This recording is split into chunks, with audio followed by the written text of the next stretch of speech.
निर्मला ताई ने एक बार फिर देश को डुबाने वाला बजट पेश कर दिया है।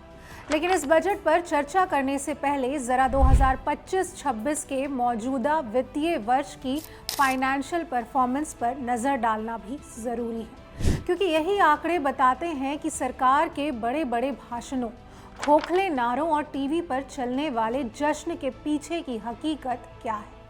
मोदी सरकार हर मंच से दावा करती है कि यह विकास का दशक है, अमृतकाल चल रहा है और भारत दुनिया की तीसरी सबसे बड़ी अर्थव्यवस्था बनने जा रहा है।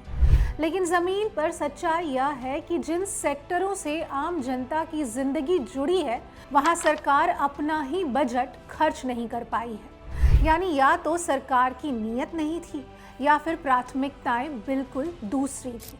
आंकड़े खुद सरकार की फाइलों से निकाले हैं। 2025-26 में स्वास्थ्य के लिए तय बजट में से 3,686 करोड़ रुपए खर्च ही नहीं किए गए। शिक्षा में 6,701 करोड़ रुपए कम खर्च हुए। सामाजिक कल्याण योजनाओं में 9,999 करोड़ रुपए दबे रह गए। कृषि क्षेत्र, जो देश की आधी आबादी की रोजी रोटी से जुड़ा है, वहां 6,985 करोड़ रुपए खर्च नहीं हुए। ग्रामीण विकास में तो हालात और भी बदतर रही। 53,067 करोड़ रुपए का बजट यूं ही पड़ा रह गया। शहरी विकास में 39,573 करोड़ रुपए और पूर्वोत्तर भारत के विकास में 1,423 करोड़ रुपए खर्च नहीं किए गए। अब सवाल सीधा है, अगर सरकार सच में गरीबों, किसानों, छात्रों, मरीजों और ग्रामीण भारत के लिए गंभीर होती तो क्या ये पैसे यूं ही पड़े रहते? क्या अस्पतालों में डॉक्टरों की कमी होती? क्या सरकारी स्कूलों की छतें गिरती? क्या किसान खाद की लाइन में खड़े होकर लाठियां खाते? जवाब साफ है, नहीं। आज बिहार के दरभंगा में 10 साल बाद भी एम्स का सिर्फ एक गेट बन पाया है। इमारतें अधूरी हैं, सुविधाएं अधूरे हैं, डॉक्टरों की भारी कमी है। कई राज्यों में स्कूलों की हालत इतनी खराब है कि बच्चे जान जोखिम में डालकर पढ़ने को मजबूर हैं।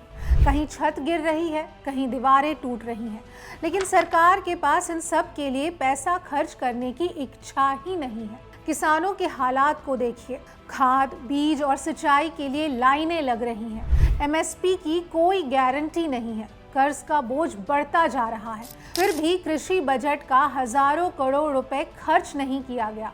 गांव में सड़क, पानी, रोजगार जैसी बुनियादी जरूरतों के लिए ग्रामीण विकास का पैसा दबा कर रख लिया गया।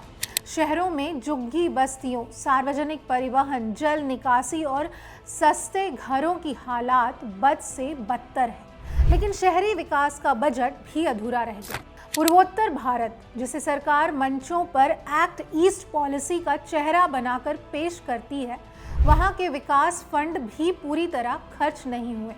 यानी भाषणों में एक भारत, जमीन पर दो भारत, एक अमीरों का और दूसरा आम जनता का। असल में मोदी सरकार की प्राथमिकताएं बिल्कुल साफ है। शिक्षा, स्वास्थ्य, किसान, मजदूर और गरीब इनके एजेंडे में है ही नहीं। इनके एजेंडे में है बड़े कॉरपोरेट दोस्त, महंगे इवेंट, प्रचार, चुनावी विज्ञापन, सत्ता की राजनीति। जनता के टैक्स का पैसा जनता पर खर्च करने की बजाय चंद मित्रों की तिजोरियां भरने में लगाया जा रहा है। तो कुल मिलाकर तस्वीर बिल्कुल साफ है। बातें बहुत बड़ी बड़ी हुई, अमृतकाल के ढोल पीटे गए, विकास के हवाई किले बनाए गए, लेकिन सच्चाई यह है कि सरकार अपने ही बजट का पूरा इस्तेमाल नहीं कर पाई, या यूं कहें करना ही नहीं चाहती थी। यही वजह है कि देश की रीढ़ यानी शिक्षा, स्वास्थ्य और कृषि कमजोर होती जा रही है। और जब रीढ़ ही कमजोर हो जाए तो देश का भविष्य मजबूत कैसे होगा?